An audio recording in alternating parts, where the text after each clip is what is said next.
რას უნდა მიაქციოთ ყურადღება თქვენი ცხოვრების ამ ეტაპზე შეტყობინება? ორი ვარიანტია. პირველი, მეორე ვარიანტი. თუ გინდათ ქვების მიხედვით აირჩიეთ, მოდი უფრო გაგიმარტივდებათ. პირველი ვარიანტი ეს ამეთვის ტოს ქვა იყოს, მეორე ვარიანტი კარგი თვარის ქვა იყოს. პირველი და მეორე. დამწერეთ ამ კომენტარში რომელი ვარიანტი აირჩიეთ. დავიწყოთ პირველი ვარიანტი. პირველ ვარიანტისთვის რა არის ყურადღება მისაქცევი? შესაძლებელია რაღაცა დაძაბული სიტუაცია ან გქონდათ, ან შეიძლება ეხლაც არსებობს თქვენ ცხოვრებაში და კარგი იქნება თუ გაერიდებით. აქ მნიშვნელოვანია მოიძიოთ ახალი გზები, ახალი შესაძლებლობები დაინახოთ და რაღაცა ძველიდან ახლისკენ წახვიდეთ. ოღონდ ეს წასვლა უფრო გააზრებული უნდა იყოს, ემოციებზე და იმპულსურად მიღებული გადაწყვეტილება არ უნდა იყოს. შესაძლებელია რაღაცის სწავლა გინდოდეთ, ანუ რაღაცა სიტუაცია, რომელიც ძველია და აღარ მუშაობს და მოჭამა თავისი და ამოწურა თავისი, თითქოს იქიდან უნდა გახვიდეთ.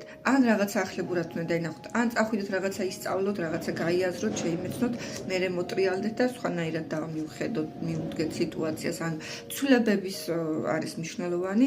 შეიძლება ბუნებრივადაც მოხდეს და არ შეეწინააღმდეგოთ გოცლებას, შეიძლება დიდი ხანია ფიქრობთ, რომ სადღაც შეიძლება გზაზე წასვლასაც ფიქრობთ და ხვიდეთ და თავს იკავებდით და აქამდე დიდი ხანი ყოფმანობდით და ეხლა ესეთი მნიშვნელოვანია წახვიდეთ ახალი გზებისკენ. ის რაც აქამდე არ გიცდიათ, ის რაც აქამდე თქვენი სულისთვის უცხო იყო, ან თქვენი ცხოვრებისეული გამოცდილებაში არ ქონდათ, უნდა შეისწავლოთ, უნდა გამოსცადოთ, უნდა სცადოთ. ეხლა რაც შეეხება მეორე ვარიანტს, რას უნდა მიაქციონ ყურადღება? ცხოვრების ამ ეტაპზე მნიშვნელოვანია ბალანსის და ოქროს შუალედის დაცვა, უკიდურესად მნიშვნელოვანია.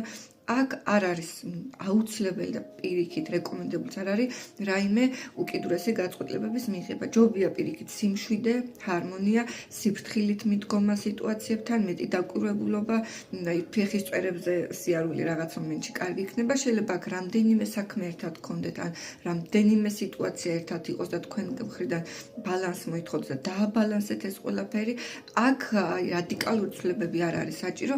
დააკვირდით პროცესებს, მიყევით, შეიძლება მედიტაცია დაგეხმაროთ, საკუთარ თავში დაკვირვება დაგეხმაროთ, გულის ცენტრის სიყვარული უნდა გახსნათ, საკუთარი თავი უნდა მიიღოთ უფრო მეტად ამ თქვენ ცხოვრების ამ პროცესში და რასაც გააკეთებთ, სიყვარულით გააკეთეთ და შინაგანი წონასწორობით და სიმშვიდით. არ წახვიდეთ იქ, სადაც სიმშვიდე დაგერღვევათ, სადაც შფოთვა იქნება მომატებული, სადაც დაძაბულობა გელოდებათ.